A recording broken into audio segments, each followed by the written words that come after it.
وہ عارف حسین تھا، وہ امام حسین کا سچا بیٹا تھا، جو اپنے جد علی کی طرح محراب عبادت سے اپنے لہو میں ڈوب کر اپنے جد حسین کی بارگاہ میں گیا۔ وہ عارف حسین تھا۔ وہ نجف سے کربلا 80 کلومیٹر کا راستہ ہے۔ شب جمعہ کو پیدل نجف سے کربلا جاتا تھا، اور عام راستوں سے نہیں، بیابانوں اور جنگلوں سے گزر کے جاتا تھا، غیر معروف راستوں سے جاتا تھا، اپنے جد، اپنے آقا اور مولا حسین کے حرم کی زیارت کا۔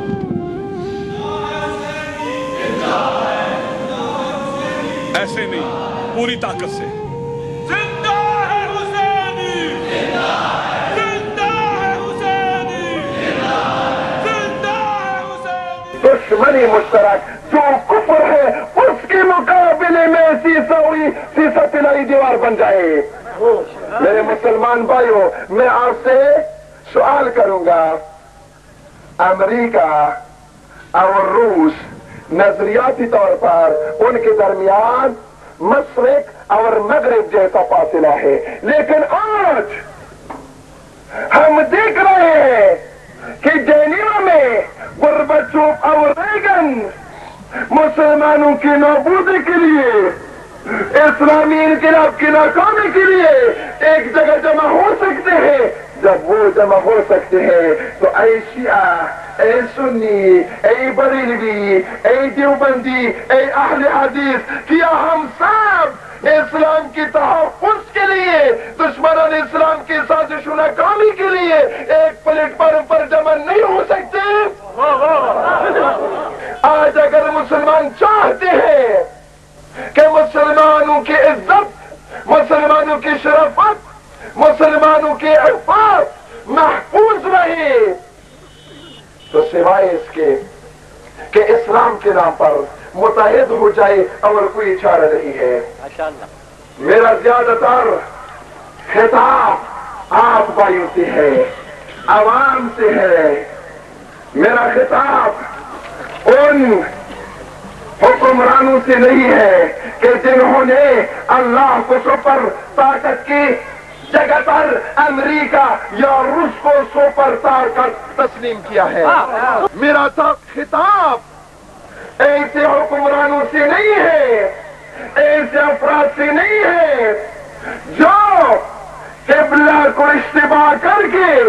کعبے کی جگہ پر یا وائٹ ہاؤس کے سامنے جھکے یا کرملین کے سامنے جھکے۔ میرا خطاب ان مسلمان بھائیوں سے ہے کہ جن کا قبلہ کعبہ ہے، جن کا حاکم خدا ہے، جن کا نظام خدا، جن کا نظام قرآن ہے۔ میرا خطاب ان مسلمانوں سے ہے کہ جو نماز میں ایاک نعبد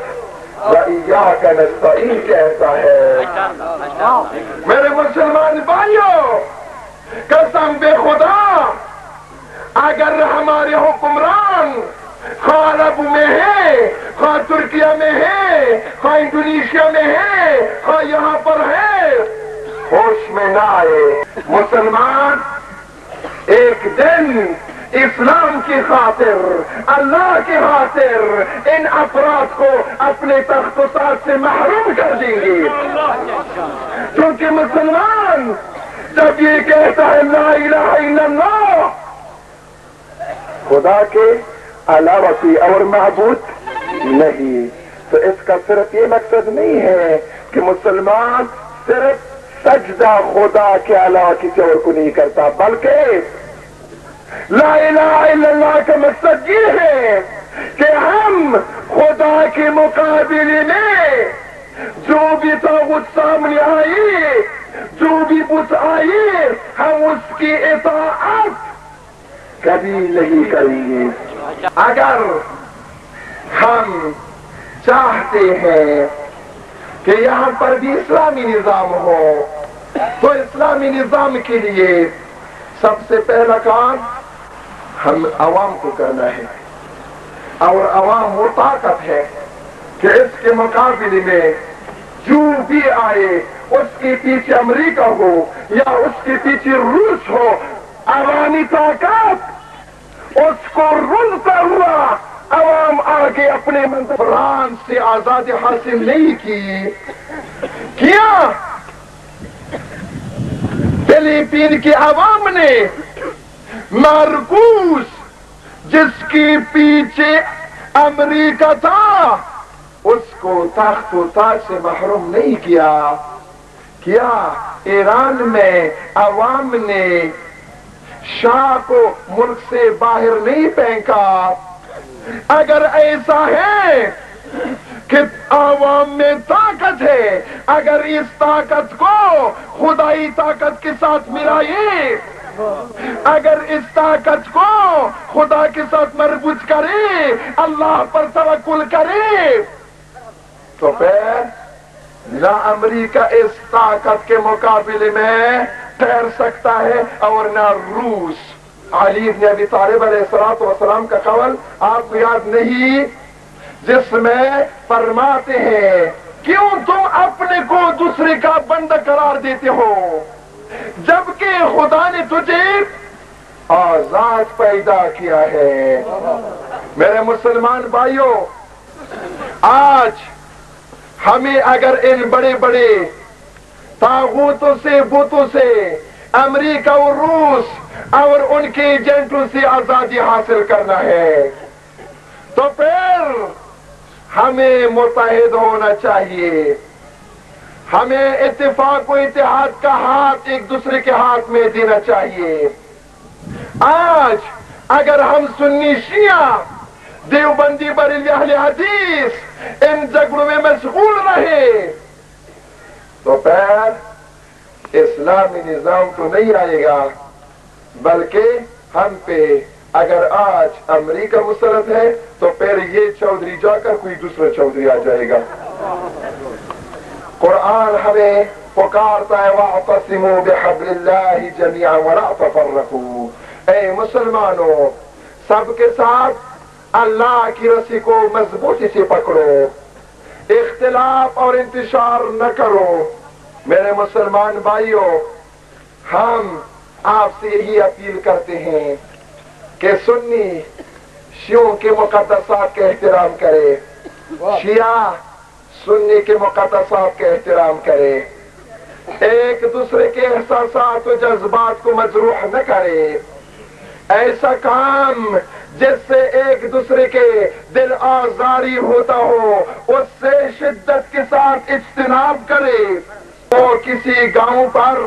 کسی قصبے پر، کسی شہر پر بمباری کرتا ہے یا گھروں کو خراب کرتا ہے تو یہ نہیں پوچھتا کہ یہ شیعہ مسجد ہے یا یہ سنی، یہ بریلوی مکتب کے ساتھ تعلق رکھتا ہے یا اہل حدیث و دیوبند،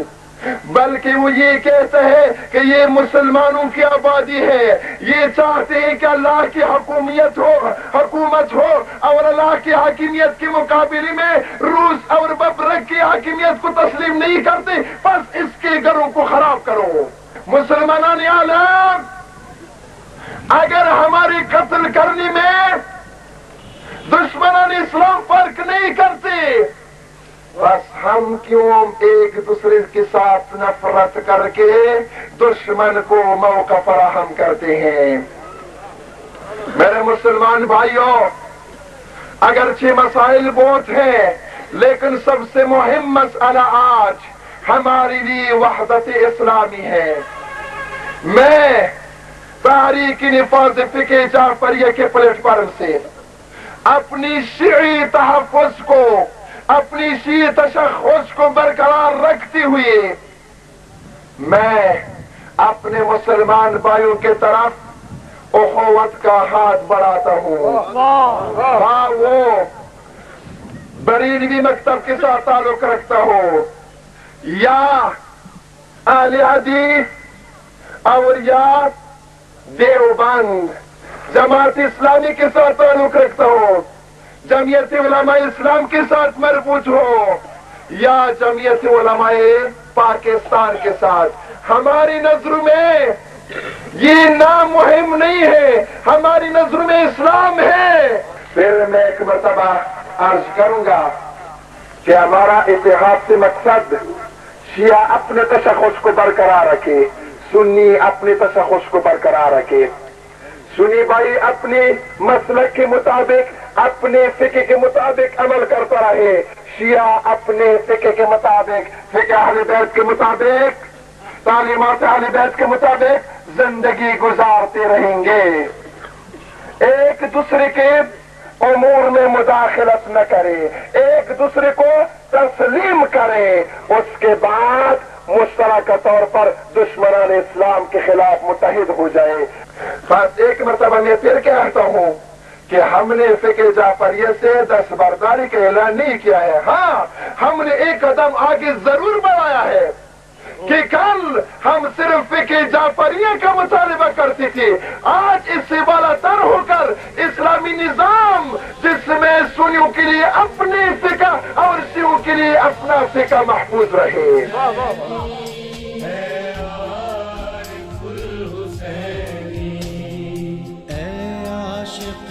رسالت اے عاشق ولایت